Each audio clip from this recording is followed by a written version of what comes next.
I'm Andrew Jenkinson, the Caravan expert, and welcome to my Caravan channel. Well, today I'm at Campbell's Caravans at Preston, Lockstock Hall. Beautiful afternoon. Again, what I'm going to say is lots of gaps. I've had a job to find really much in the way of used tourers at all, because they're just fast disappearing. Anyway, enough of that.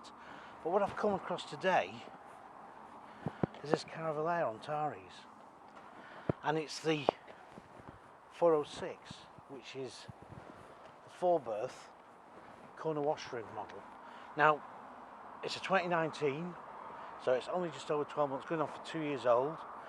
And by 2019, Marquis, who imported the Caravellairs, had spec'd them up by putting exterior main socket on there, barbecue point, TV aerial point, alloy wheels, heavy duty chassis. There's AKS hitch for hitch stabiliser to keep your caravan stable and it's on tow. And generally, it's not a bad spec caravan. The French, they're made by the Marquis Group, and you won't see lots of them around. That's because they're more of a niche sort of buy. But I'm going to take you around it anyway, see what you think, because this van is less than 13,000 quid. And to be quite honest, for somebody who's just starting off in caravanning, it's not a bad buy on paper.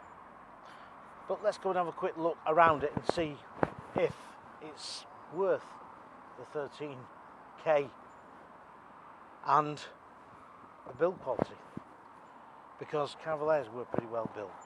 Anyway, let's go and have a look. Well, the Caravelair, what you'll notice is it's got a big decent front gas locker here, but it's got a very small front window, and Continental vans generally do. Maybe they're not as nosy on sight as probably us Brits, I'm not sure. Same with the side windows as well, they're pretty small, and I'll tell you what that does, of course, when I go inside. There's your exterior locker, there's an exterior side locker there, of course alloy wheels. I mean, this van is in very nice condition, no doubt about it. Just going round it, it's very well put together for the actual market it was aimed at, which was more of an entry level. It's pretty good. It's not the most attractive looking tourer, I'll grant you that, but for a starter van for 13k, it's not looking too bad. Condition wise, it's got a clean bill of health. The GRP sides, they're as I say, the alloys are like new. I mean, it's not even barely 2 years old. External mains locker there with the battery goes in. Pretty much a plain looking tourer, nothing exciting to look at, but we are looking at a tourer here that's quite practical in quite a few ways actually. And let's have a look inside. Right, now it's a bright day outside, as you've seen, it's very sunny, but in here it's quite dark. And as I was saying before, it's these windows. They are only small, especially that front one, and it does cut a lot of the light out. And to be quite honest, you don't get much of the light coming in here apart from the small midi hikey there. You do feel as though that hikey actually should have been brought forward and a small roof vent put there, that would have made things a lot brighter. But anyway, let's start off with the lounge first. Well, it's only a short lounge, so it can't be made into two single beds. It makes into a double. There's no central chest of drawers that you'd find on most UK tourers, but these cushions are really comfortable, and the seating it's quite, yeah, I mean, they're quite firm, but on the whole it's not bad. It's quite comfortable. Good lighting. There's a ceiling light at the top here, and also there's the corner adjustable reading lamps, and there's also a TV bracket there, which wouldn't be very comfortable for four of you watching telly, I wouldn't have thought, but you know, this might get used as a 2-berth, which is quite good. Now that overhead locker is massive. Loads of storage, but also you can knock your head if you're not careful, as I've done in previous occasions on these Taurus. But overall, I mean, this to me doesn't seem to have been used very much, and you might not have your chest of drawers, but at least you've got your, I can get to it. See, I think the upholstery is pretty good quality actually. It's quite good. So you've got to take that right the way out, which is a bit of a pain. And of course you've got slats there for the bed, sorry. And that comes up, so you've got a little bit of a table there, but you've also, stick that back, but you've also got that, that's a tight fit. You have got that window ledge there. So, let's have a look at the kitchen. Let's just mention there is a plug socket down the bottom here, but there is no access flaps, of course. You've got to take all this off to get to the beds. There you go, to your bedding. Right, let's have a quick look at the kitchen. Well, it comes with a dual fuel hob.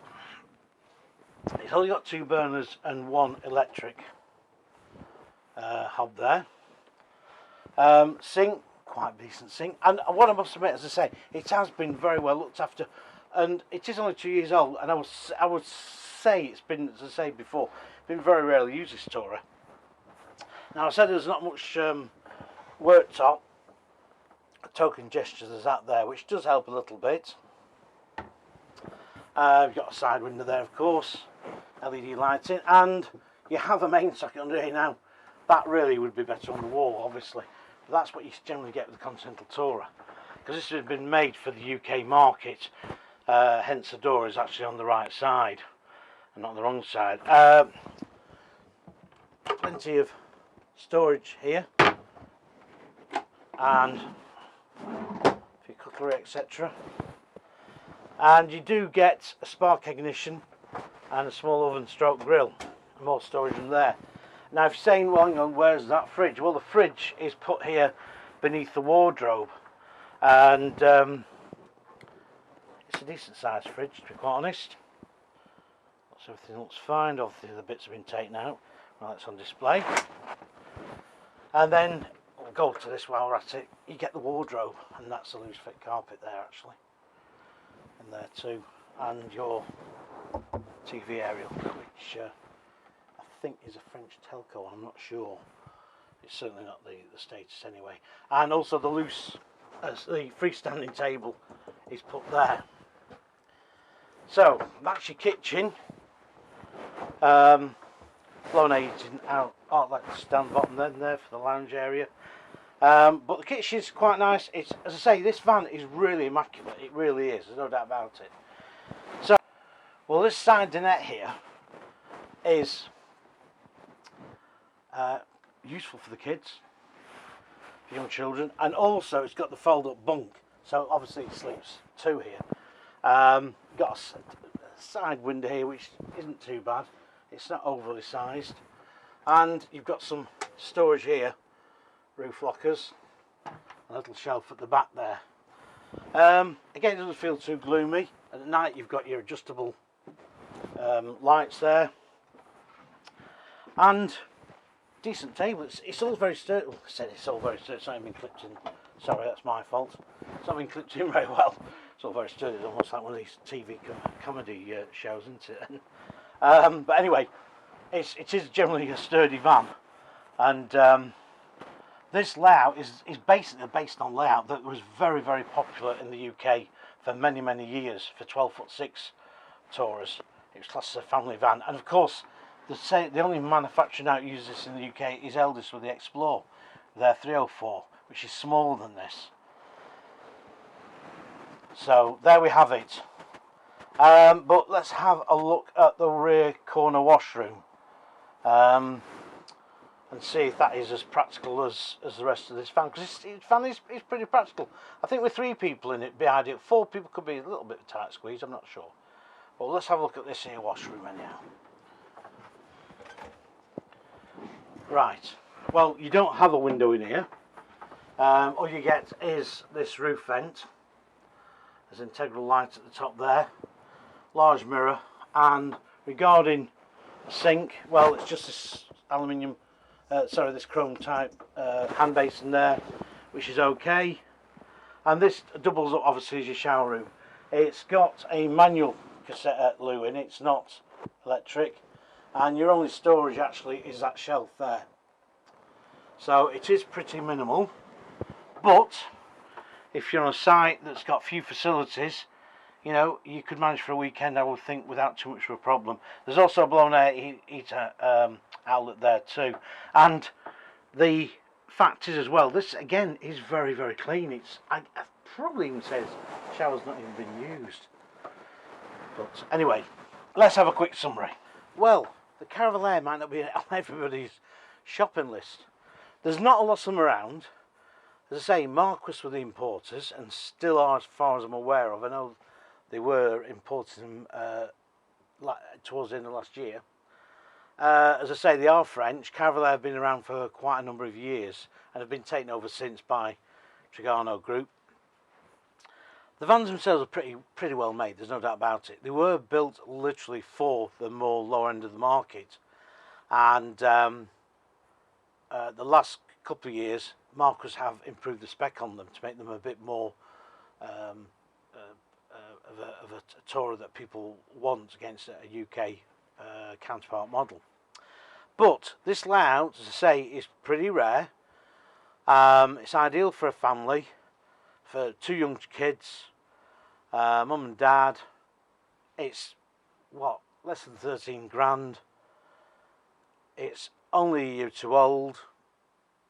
It weighs, I think, around about 1150 kilos MTPLM, about 950, 960 MIRO. So actually it's a good little lightweight tourer. Will it stop on the forecourt long? Well, I think it might go pretty quick, this. It will, as I say, be ideal for somebody who wants to start, who's possibly got an older tourer at the moment and wants something newer and a little bit more upmarket. Great upholstery, everything's unmarked, it's really in very good condition. Personal choice, maybe not my personal choice, but hey, I'm not the one buying it. But having said that, it's got a lot going for it, and I think that it will find a buyer pretty soon, especially in this market, the way things are going. So the Antares by Caravelair, buying used, I think makes pretty good sense, and as I say, it will get snapped up pretty soon. Sorry. Decent storage overall, not bad at all. Yeah, what more can you say? It's in good overall condition. Gets a bit of a seal of approval from yours truly. So please do subscribe, and please do leave your comments. I get some great comments, good or bad. Yeah, I'm sure I'm going to get some bad ones and what have you, and everybody does. That's not a problem. At least you're replying, and at least you're getting in touch. That's the main thing. So please like this video, and I'll see you again soon. And well, I think the time is nearly 5 o'clock and they're shutting. I'm always last. By the time I get round and talk to people on the forecourt and a lot of new people in Caravan, I just can't help but trying to help folk and just like hearing people's experiences. Anyway, I'm going to shoot off, and yeah, this van I'm sure will be gone pretty soon. See you soon.